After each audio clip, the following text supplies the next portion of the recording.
Kalau metode protokol nggak perlu membuat jurnal penyesuaian, kecuali kalau kita mencatatnya secara periodik. Oke. Nah, ini ketika kita mencatat pembelian bahan, ketika kita membeli bahan, nyatetnya langsung persediaan bahan pada utang usaha. Itu kalau kita membeli secara kredit. Tapi kalau secara tunai langsung persediaan bahan pada kas. Terus setelah itu yang kedua, ketika kita mencatat pemakaian bahan. Jadi kan kalau yang pertama tadi kita membeli bahan, sekarang bahannya dipakai. Itu cara mencatatnya barang dalam proses, biaya overhead pabrik pada persediaan bahan. Di barang dalam proses, biaya overhead pabrik pada persediaan bahan. Itu cara mencatatnya. Persediaan bahannya kan keluar, terus itu masuknya berupa barang dalam proses. Nah, biasanya ini nanti itu ada komponen barang dalam proses, itu ada komponen biaya bahan baku sama biaya tenaga kerja langsung biasanya, sama ini biaya overhead pabriknya disendirikan.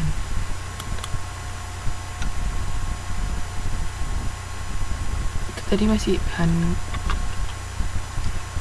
baku ya. Nah, sekarang kalau gaji pegawai nih sama, gaji pegawai juga barang dalam proses ya kan, kayak yang saya bilang tadi, barang dalam proses itu biasanya ada bahan baku tadi. Yang pertama kan kita mencatat pemakaian bahan baku. Nah, sekarang kita mencatat gaji pegawai. Gaji pegawai ini kan berarti biaya tenaga kerja. Kayak mencatatnya masuk ke barang dalam proses, biaya overhead pabrik juga, sama upah dan gaji kreditnya. Jadi komponen ketika kita membuat barang itu, mau itu barangnya sudah jadi atau masih dalam proses, itu kan membutuhkan bahan baku sama upah atau gaji. Makanya nyatetnya begini. Terus kalau untuk mencatat pemotongan pajak untuk upah dan gaji, ada utang PPh sama kas.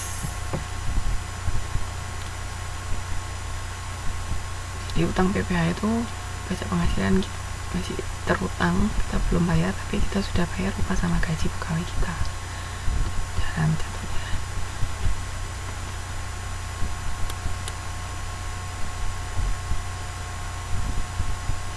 Nah, kalau biaya overheadnya itu ditambah semua. Biaya overheadnya, oh ini salah, ini biaya yang selain bahan baku sama tenaga kerja. Jadi biaya overhead pabrik itu masih ada biaya-biaya lain. Di sini bisa dilihat biaya overhead pabrik komponennya ini akumulasi depresiasi gedung, akumulasi depresiasi pabrik. Nah, ini semua kan aktiva tetapnya kan, gedung pabrik, peralatan pabrik.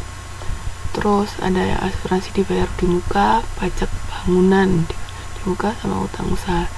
Jadi biaya-biaya lain yang masuk, yang terhitung ketika kita memproduksi suatu barang, itu namanya biaya overhead pabrik. Nah, ini kalau setelah kita mencatat semua biaya overhead pabriknya berapa, itu baru dimasukkan ke barang dalam proses.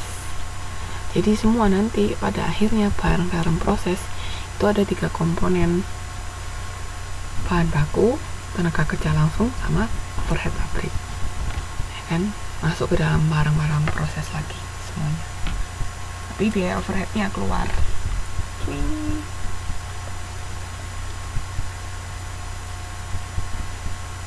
Ini ada mau ditanyakan?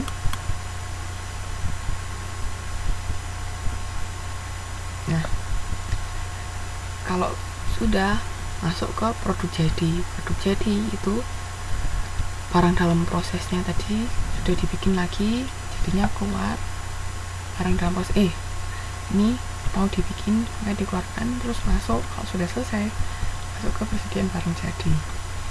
Makanya mencatatnya persediaan barang jadi pada barang dalam proses. Itu kalau untuk mencatat produk jadi.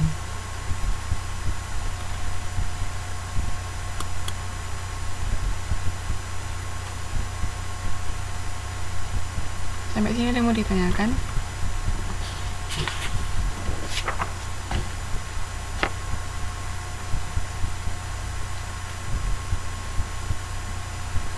Yang mau ditanyakan nggak?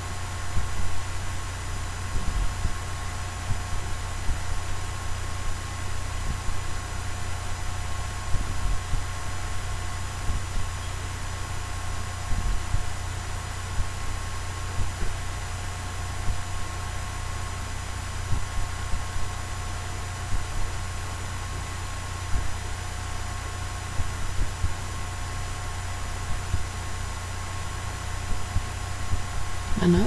Nggak ada. Nah, sekarang lanjut mencatat penjualan barang. Ini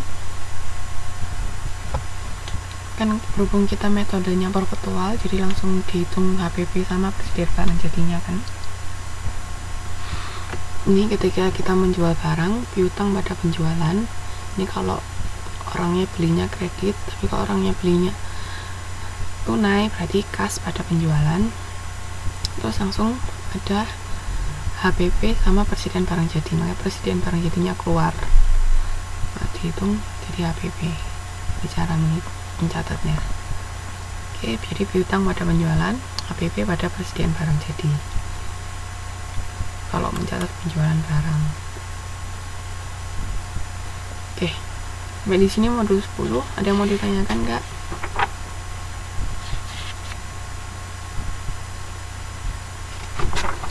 Sebentar, alurnya bisa dilihat di halaman 10.32.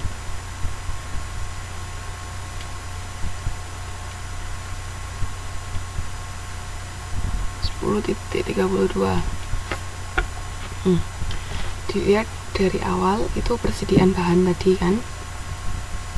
Persediaan bahan tadi ada pemakaian bahan langsung. Itu langsung, kalau kita pakai bahan langsung itu langsung kita masukkan ke barang dalam proses.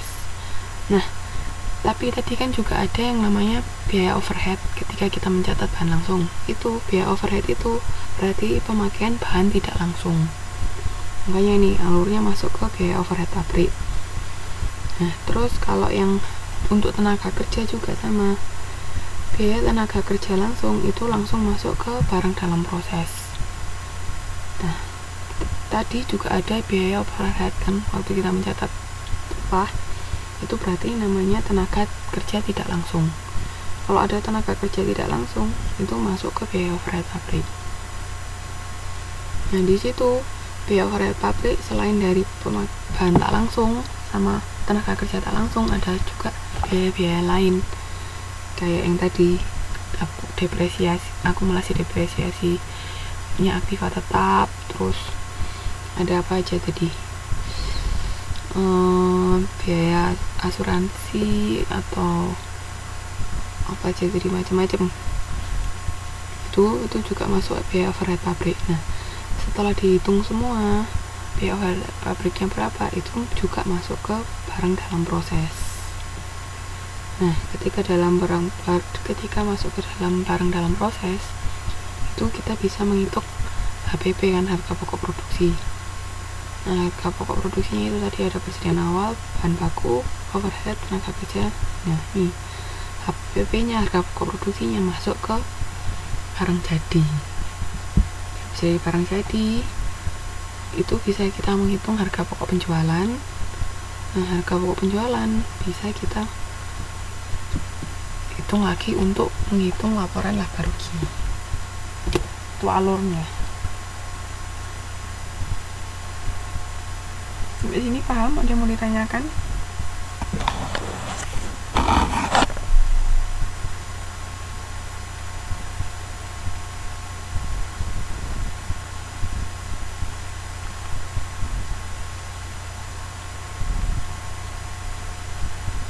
Mana ada yang mau ditanyakan?